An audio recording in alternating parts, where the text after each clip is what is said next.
All of us have something that we've always wanted to try, something that we've always wanted to do. This might be, having a small business, learning a new skill, going to college, starting a YouTube channel, for instance. But for some reason, we never seem to get to it, even though we really want to. Eventually, time passes and you kind of just give up on this interest. You kind of come to the realization that, like, oh, I don't have enough time for this. Or you convince yourself that you were never actually really interested in this, or else you would have done it. And it's just a way to make yourself feel better because you're actually not doing the thing that you want to do. It's so sad how we dismiss these interests like they're nothing. When really, in my opinion at least, when you want to do something, I think it's your inner self telling you, hey, this is something that you're kind of interested in. This is something that might actually help you understand yourself better. Like, a lot of us struggle with really understanding ourselves. Like, even though we've spent our entire lives with ourselves, I don't think a lot of us really know what our strengths are, what our weaknesses are, what are the things that we like, and just in general, what we want from life. But if we're not taking enough action on pursuing things that might be interesting to us, you never really get to find out who you truly are. We're kind of going about our lives without knowing what we're truly capable of. Like, why? Why is it so hard to do the things that we want to do? And I used to think it's all up to the individual. Like, if you want to do something, just do it. Like, if you're not doing something, it's your fault. But recently, I don't think that's the case. We're living through a global attention crisis. And I don't think we look at this enough as a reason as to why we cannot accomplish our goals. It's quite simple. In order to accomplish something big, you need to invest a lot of time into it and a lot of attention. And if you're living in a world where you cannot focus at all, what makes you think you're going to be able to accomplish these things? I really think we've been blaming ourselves a lot when really it's not entirely our fault that we're not able to accomplish these things. The reason we find it hard to accomplish these goals goes beyond not having enough time. Because even when we have time, which I know a lot of us do, for some reason we just can't get ourselves to do the things we want to do. And then we just think, well, actually, we're just really tired from work, or we're that, we're this. But is it just being tired? Is it just not having enough time? Because if you really have the opportunity to just sit down and do what you wanted to do, would you really? Would you actually be able to focus? You probably wouldn't. I just want to emphasize that without the ability to focus deeply, to pay attention for a long period of time, we're never going to be able to accomplish our goals. Any goal that's going to fulfill you is going to require a lot of work. And it requires a much deeper level of attention than what you give when you're typing an email, or the attention you give to your dishes when you're washing them. Like, anything that's a little challenging, like maybe opening a business, isn't something that's gonna just happen overnight. You need to really put in a lot of focus. And then without that ability to focus, it's just never gonna happen. As I was doing some research on our declining ability to focus, I actually came across this book called Stand Out of Our Light by now philosopher Dr. James Williams. And he actually used to work for Google, but then quit because he just didn't agree with what Google is doing to our attention spans, which we kind of all know what they're doing. They are shortening them. They are literally messing with our brains. But anyways, and in his book, he argues that we have 3 different layers of attention. And the first one is your spotlight attention, or otherwise known as your immediate attention.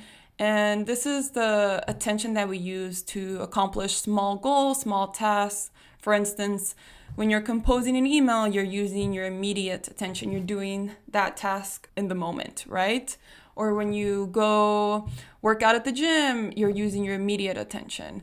And this is kind of the attention layer I would say we're most familiar with. Disruptions at this attention level usually aren't super consequential. For instance, if you get a notification on your phone that interrupts your workout at the gym, you can usually just look at the notification and get back on track. it doesn't have as many consequences as disruptions to the other attention layers that we're going to talk about. So next is what he calls your starlight attention. So this is your ability to be able to complete your medium to long-term goals. And this might be graduating college, learning how to sing, getting the job you want, or learning to be a better person, whatever this might be. And it's really interesting because disruptions to this layer, in my opinion, is like the most consequential. And it happens so often, and it keeps us from being able to accomplish our goals. Like, yes, you know what your goal is. For instance, maybe your goal is graduating college, right? But if distractions are constantly being put in front of you, it's gonna make it hard for you to actually graduate college. I think a lot of us are so distracted with nonsense things. And one of them that I thought about for myself was social media. I would be sat in my room after comparing myself to somebody on the internet, and I would just be looking at my body like, oh man, like I wish I didn't look like this. I was spending so much time on just nonsense, instead of actually working towards my goal. And a lot of us don't realize like yes, you should validate your feelings, whatever, but this is distracting you from something that's actually meaningful. And lastly, he talks about your daylight attention. So this is your ability to figure out what your long-term goals are in the first place. So, how do you know you want to open up a small business? How do you know you want to be a teacher? How do you know you want to start a YouTube channel? Without taking the time to think and to reflect, you're never going to be able to figure out what your long-term goals are. A lot of people are struggling a lot to even get to this attention layer because they can't focus long enough on it. Like, we have our attention dispersed in so many things. And you guys know what I've noticed? Without your daylight attention, you start to get focused, or you become obsessed with little insignificant goals. And this is going to sound ridiculous, but when you really have nothing like no bigger goal in your head, you start focusing and investing your time into little things that just do not matter. For instance, for a while, I would spend I think one time I spent like 2 hours trying to get the perfect image of myself. And then once I got it, I felt so, I felt good. I was like, yes, I got this good picture. Like, you start focusing on little goals like that give you like a little bit of dopamine, but in the end don't actually make you feel good. But if you have nothing to direct you, like you don't have a bigger vision in mind, you start to get focused on little things that are just silly, in my opinion. And I think in this layer, what they're also trying to say is that it's not enough to know what you want, but you gotta understand why you want it. Because some of us will sometimes, want to do something or have a goal, but then later we're like, actually, we're not really interested in this. And it's because we don't take the time to really ask ourselves, why are we interested in this? Like, why? We need to take the time to answer that why. Because once you really understand why you want to do something, it's much harder to take a step back. All these three forms of attention are continuously being disrupted in the world that we live in today. But I think the disruptions, especially to your starlight and to your daylight attention, are definitely the most consequential. I don't know. But reading this book just really gave me a better understanding of why being able to focus deeply and pay attention for a long period of time is so important, especially when it comes to accomplishing your goals. So there it is, I guess, right? Just focus deeply and you will reach your goals. But if only it was that easy. Do you guys really understand how much of our attention is being stolen at any given second? Because if you really do understand, you'd probably be just as terrified as me. And it's not just your job taking your attention. Recently, I've become absolutely sick of advertisements everywhere, not only the ones on my phone, but also the ones on billboards everywhere. Even when I went to the gas station the other day, there was like a little screen playing advertisements, and I'm like, wow, even at the gas station, I can't get away from distractions. And of course, phones, they're begging for our attention literally all the time. But that's just kind of a given, right?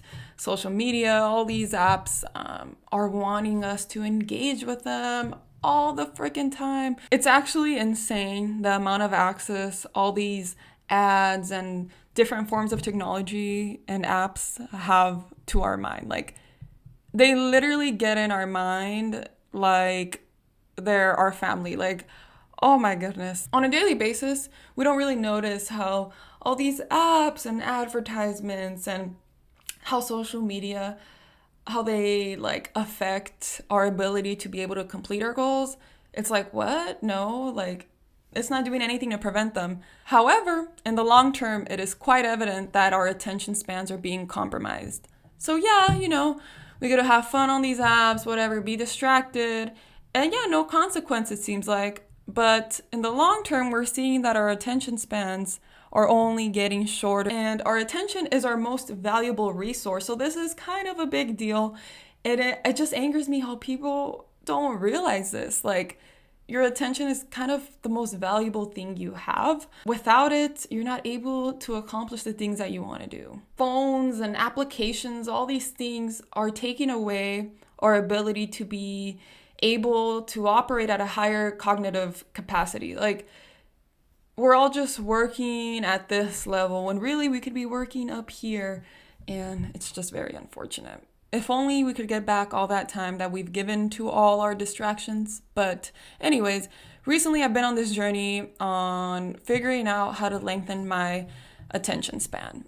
And there is no definite answer to this, you guys. Like, it's a systemic issue. Like, our attention is literally being stolen from us by design. I refuse to give in completely into this. I have thought about different ways, and I have tried different things in my life to help lengthen my attention span, and this is kind of what I came up with. So number one, get rid of as many distractions as possible. And this is something we can all do.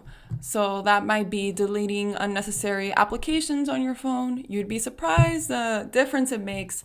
This might be turning on your do not disturb more often.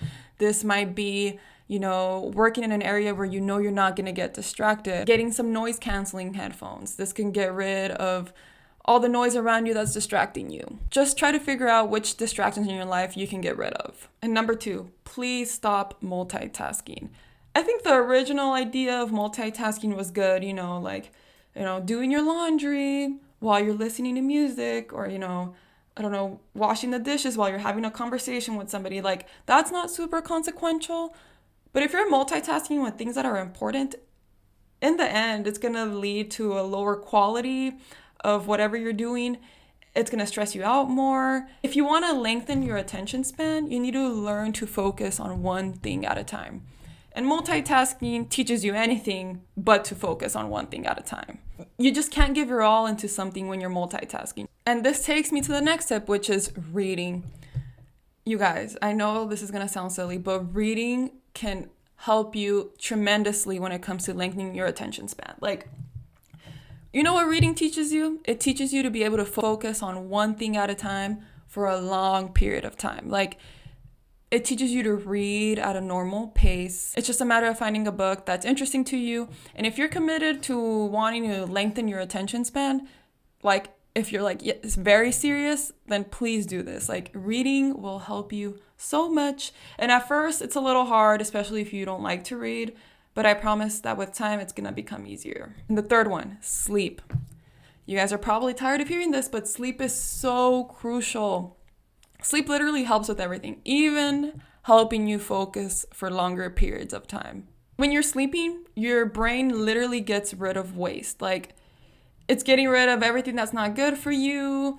So yeah, if you're not sleeping, you're literally clogged with unnecessary info and like stress in your brain. So how do you expect to be able to focus on anything? In order to be able to focus for longer periods of time, you need to feel refreshed. And number 5, control the stress in your life.